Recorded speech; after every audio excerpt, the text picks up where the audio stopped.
Welcome to another episode of 254 Youth Policy Cafe, where we facilitate conversations on youth involvement in the public policy making process. And so this is just simply a follow-up conversation to our previous conversation, where we discussed barriers to youth involvement in the political process. We looked at a few solutions, and we also discussed the international and local legislative frameworks governing youth participation. So today I would like to touch on a few more practical elements around the political process and participation. And specifically, I would like to start with IEBC, which is the main body in government mandated to take up the electioneering process. Of course, we've seen in the news that about 40.9 billion has been allocated towards the election, which is extremely expensive. So for us to have an efficient and effective election, we need them to be prepared. So I'd like you guys to tell us a bit about what it means for IEBC to be prepared and where they are in that preparation process. Okay, so you've talked about the budget. It's obviously too high. We need to benchmark. We hear in India the cost is maybe a tenth of what it is, but maybe that's the conversation now that will be, it's like a can that we'll have to kick down the road again. IBC is already being sabotaged now. So once again, it's going to be the incompetent Electoral and Boundaries Commission instead of independent. But that's a political conversation. But they're already being sabotaged now. And the reason why I say that is they released their calendar for the 2022 election. And I'm certain that August was supposed to be like the first mass voter registration. That's gone. Okay, IBC is in court today. As I think, I think they're heading to the Supreme Court over BBI. BBI may or may not be important, but it's not a priority for the IBC now because we are less than 1 year to the election. So I think they need to get their act together. They had a good calendar, and they need to get back on track with that. Cliff, maybe I can just pose a question now. Do you feel IEBC itself has not pushed to be prepared to conduct the election? Because I think since the last election ended, we have had IEBC continuing to operate despite them not meeting the legal requirements of the number of commissioners that they need to have. So I'm wondering whether it is even them who did not really push the government to actually be legally constituted. Okay, thanks, Ella. We'll need another session for this, but IBC itself is a political body. And I think we lie to ourselves because these are Kenyans, okay?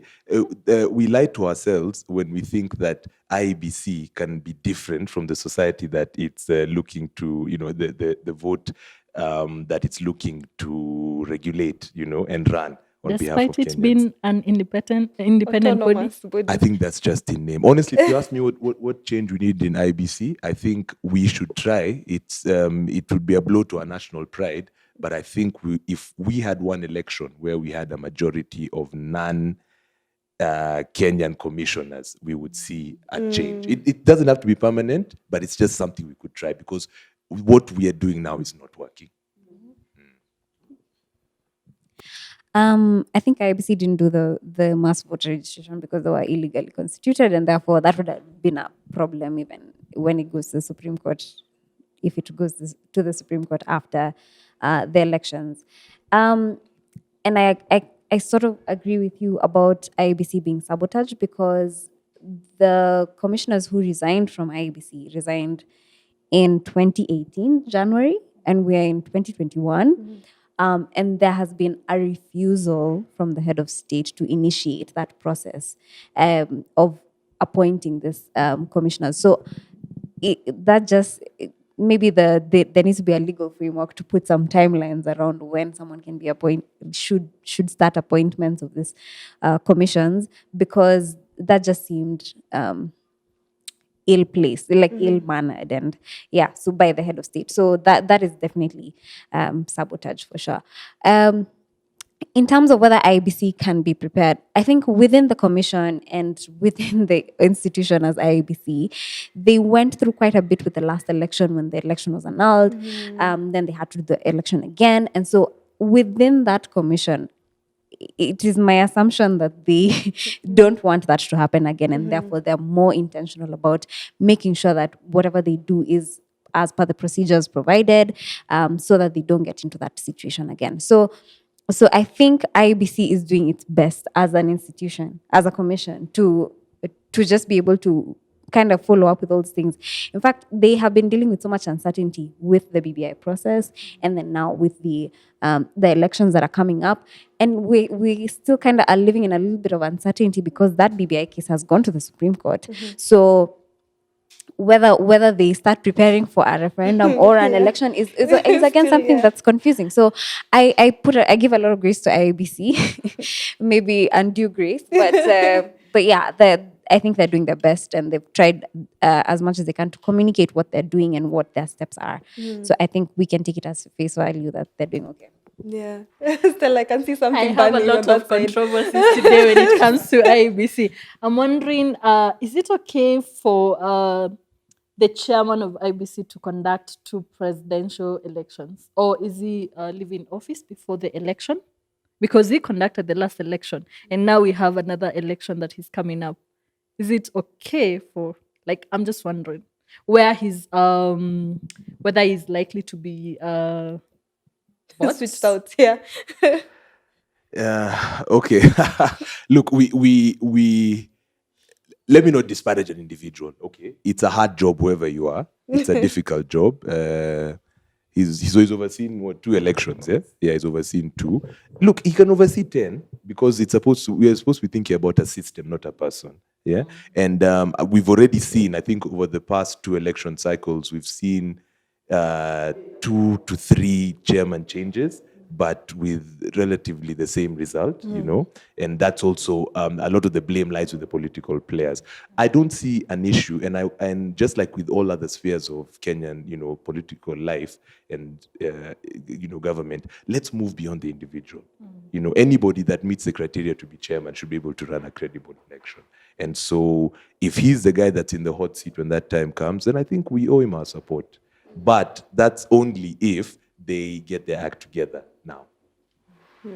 Cliff has just said that I spoke as a political person. You're joining the political crew.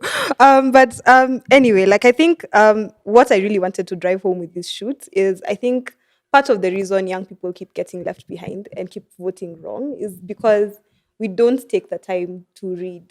We don't take the time to engage with the material. We don't take the time to listen to the facts. And so I think this is something that you both could share insight on. I feel like a lot of manifestos are about to start coming out in the next 1 or 2 months. And I think it's very important that guys know what to look for and where to look for it. Because sometimes people don't even know where to find this document. They just hear say, ukuna pale, that this is what ODM or NASA or whoever is planning. Yes, they have never seen the actual blueprint. Yeah. I think to start with, this is not just a young people problem. I don't know how many people actually read these things. Yeah. So this is not just a you problem, an us problem. This is a countrywide problem. Yeah. I think the thing that what I would say, going into the next election, maybe we should have a couple of questions, key questions that matter to us that we can ask whoever is vying. So, for example, if you're looking to vote for a governor, and they come and tell you, oh, I'm going to do X, Y, Z. I think it would start with, what is my interest? What is of most concern to me? Maybe my biggest concern is the public transport system. I don't like how matatus are being run. And I use these matatus every day. Is that something I can ask this governor about? So probably you can be like, what does the county have to do with the public transport system? And just be like, my biggest problem is that they're not on time and there's no fare. Is there something you can do about that? If they say yes, ask how. Yeah. So it's a matter of identifying what is my need. Who is presenting this need to me? Who can I present this need to? Because not everybody is going to do due diligence. Yeah, or even it's not their responsibility. So if you tell the MCA that the matatus don't come on time, but there's nothing they can do about that. So it's a matter of, first of all, figuring out what do I want, what is of interest to me, what is controlled by government, what is not. Then being able to identify who is responsible for this specific thing, and then from there, if they tell you yes, they'll do it for you. Just ask them how, because most people don't have an answer to that. But whoever will be able to answer you appropriately, then maybe that's something that you can look out for. But just to say, like, nobody expects you to read all those things. It would be nice. Be nice if you read them. Really nice. But even if you don't, maybe you can just identify a few key things that are key for you. Yeah. Okay, yeah. So I agree with that broadly. And once again, this has to come from the bottom. I think Kenya, as a political class, we still believe in, I'm going to say it again, a top-down approach where you have central planning that takes data, okay? That takes data and assumes that this is what the people need, okay? And that's how we come up with, a magnificent railway, That no a one is huge using. port, that sort of thing. They could be useful in 50 years, but there's people that are dying of communicable diseases today. Okay, so like if I take a walk around Kileleshwa, and it's an interesting place because it's a dichotomy. There's people, say, like where we are today, whose biggest issue is I can't get water in my taps. Okay, I'm not going to die from that because I can buy water, but you know what? It's a nice to have. On the other end of the ward, water is an issue, but it's less of an issue than the fact that I just don't know where my next meal is coming from. But if we're going to use a top-down approach, guess what? We'll build the best water tunnel from somewhere, and then everybody has water in their taps. So we've addressed the problem of the guy that needed that problem addressed the least, and we've ignored the big problem on the other side of town. So we have to find a way, and there are ways to do this. Like, for example, in Australia, I'm just thinking of that as something that I read recently. Their Bureau of Statistics does a massive household survey, okay, that is separate from the census. So they collect real data on a regular basis that informs decisions, and then parties and organizations can draw from that. So it goes beyond just what is your income, and do you have, like last time they were asking us, do you have a boat, are you a farmer? It really goes, like how much do you spend on groceries per week, that sort of thing. So it paints a better picture of what people are struggling with and what people need help with. So those are some of the ideas that maybe we can think about. Yeah. And I like that you mentioned the issue of household surveys, because I think an issue that we are having, and maybe we could benefit from a situation where we get more funding directed towards statistics and things like that, is like, for us, the last household survey was done in 2015. That information now may not be a truth teller. Like, if whether or not we do 10-time analysis, like whatever the rigor of the analysis, it might not tell the situation on the ground right now. So maybe that's another thing that we need to call for, like timely information being used in a timely manner to inform decisions now. Are there institutions, be they NGOs or whatever, that can come in and give us information now? But Stella, yeah, you'd like to?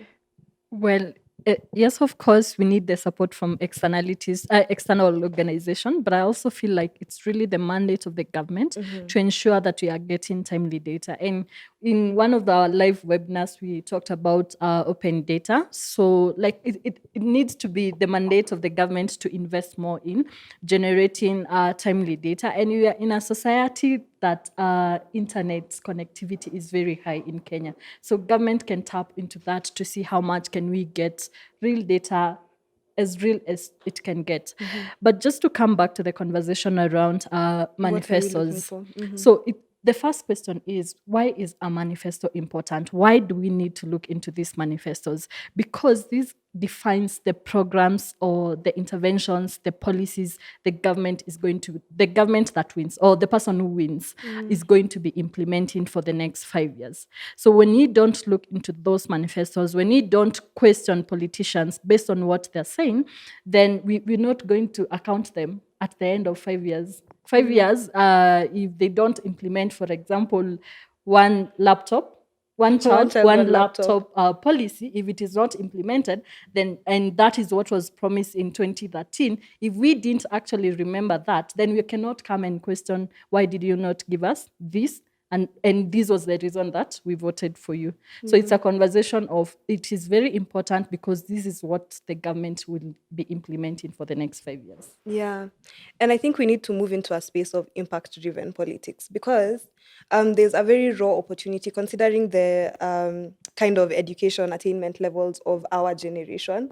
There's that raw opportunity for us to actually do that comparison. If someone came to you in 2017 and told you they would do 1, 2, 3, and the next, it's now 2020.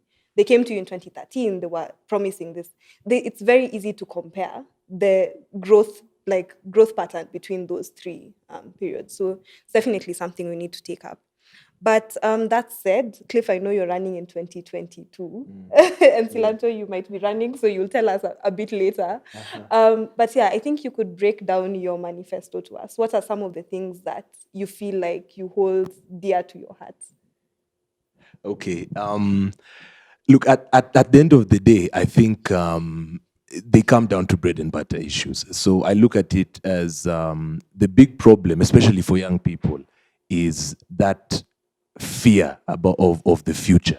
Like, so I'm in school today. What does that mean for me? What's the quality of the education I'm getting today? And how does that translate into me becoming, an adult? If you're a teenager, and as an adult, as a young adult, there are things that I want to do. You have choices to make. Maybe I want to start a family. Am I ready to do that? Maybe I'm pursuing higher education. Is there an opportunity for me to do that? And at the back of that always is, what is the cost, okay? So, and then once you're done with that, how do I get an income? Because we are a capitalist society. So how do I just feed myself and any future family I might have? So that is one of the things that we want to think about. Now, there's what we can talk about and promise, but what can we actually do in a 5-year cycle, okay? And unfortunately, the wrong answer for the way a lot of voters is conditioned is that these are policy issues. It would be next to impossible to look to, to say, okay, in a ward like Kileleshwa, maybe we have 4,000 young people struggling with these issues. So we're going to think about how we get a bursary for each of these people and that sort of thing. It's something that looks good on paper, but maybe is not something that you can deliver. Okay. So in my manifesto, I'm breaking it down further into issues that affect people on a daily basis. Okay. So for example, in a place like Waruku, there's an issue with women especially, and where they can set up their stalls, okay? So they've talked about having a marketplace. So what we need to look at, because the county does build those things, we've seen them do it in Westlands, they're all over the place. So is there a possibility that, if I make it to the assembly, that can be a priority issue in the annual county development plan, okay? So how do we allocate a budget for that? Where is the land to do it? Is it possible? But so that is something aspirational but achievable. Okay. In terms of incomes for young people, I think we have to take it back a step and we have to think about what is the quality of education that people are getting. That's bigger than a ward issue. So again, it's something that I'd love to promise, but it's not something that necessarily I can deliver, because we're not going to build a school that will serve people that are struggling with that today. But maybe it's something we could think about, or we think about how we could get people to schools that do exist in the area. And then finally, another big thing that doesn't seem obvious is healthcare. So one of the things that people say that they're struggling with there is the nearest health facility is more than a walk away. Like it's a substantial distance. And often, you might not have 100 bob or 200 bob to get there. So we need to think about how we bring that here. The big challenge with that is obviously it's a budgetary issue, but that place is also really tight.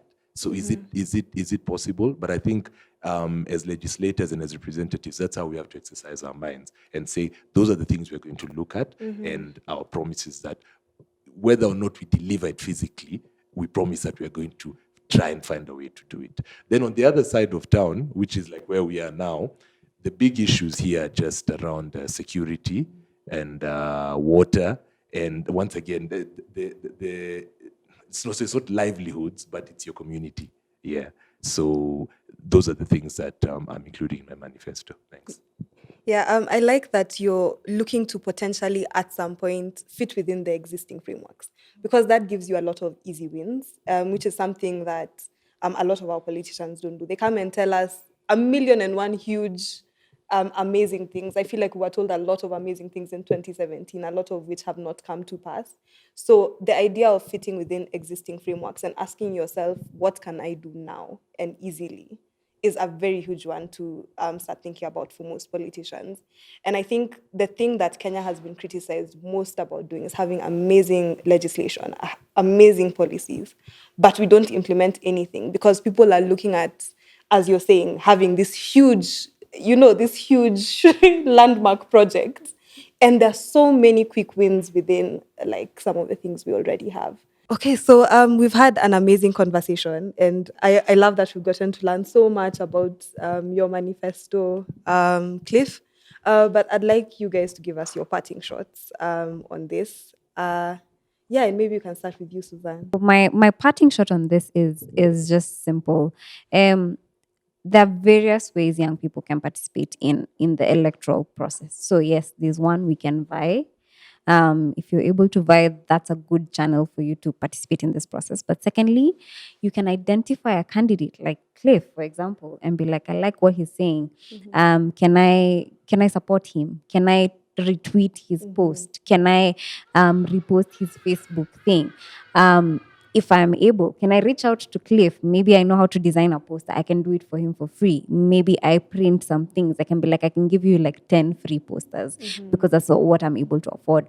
So identifying someone and helping them through that process, that can be another thing. But then lastly, again, is interest. So taking interest in what is happening in our country and then figuring out how best can I plug in. So you don't have to vie. But you can support someone. You can join a political party and make sure you participate in the nomination process so that you determine who is going to be on the ballot. That's also something else we can do. So there are various ways we can participate.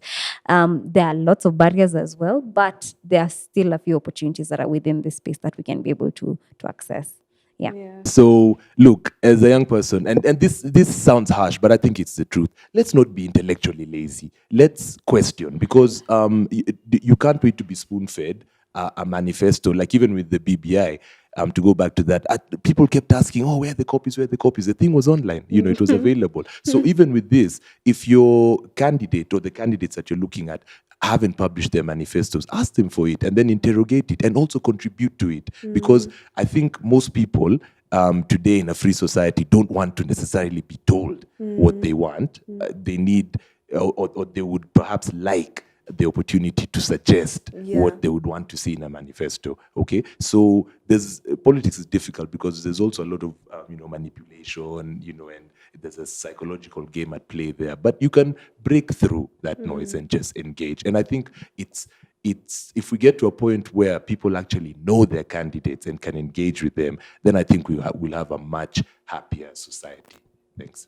My parting shot is committing 254 to doing a manifesto tracker, particularly for the presidential candidate, and trying to bring out what are youth-related issues, and how these presidential candidates are trying to address youth issues, and coming up with an index that helps us like identify who is the candidate who is bringing the best value for the youth and for the overall country. I think another thing we could potentially do is break down the noise, remove the noise, because sometimes people are promised because they simply don't know what is in the mandate of the person promising to do. So I think an additional thing we could do is just simply break down, this is the role of the MCA, for instance, and this is what he can do. This is the role of your governor, and this is what he can do. This is the role of your senator, and this is what he can do. And of course, all of that will be available on our website. But that said, thank you so much, Suzanne and Cliff, for joining us and even overstaying. I know guys may not know that, but just for the last time, please do tell us where we can find you. You can find me on Twitter at Silantoi Suzanne, on Instagram at silantoi.suzanne. But my Suzanne is SUZANNE. I should probably say that. Put it but Silantoi, here. You'll find it. Yeah. And then also I have a podcast and a YouTube channel that is called Is That So with Silantoi.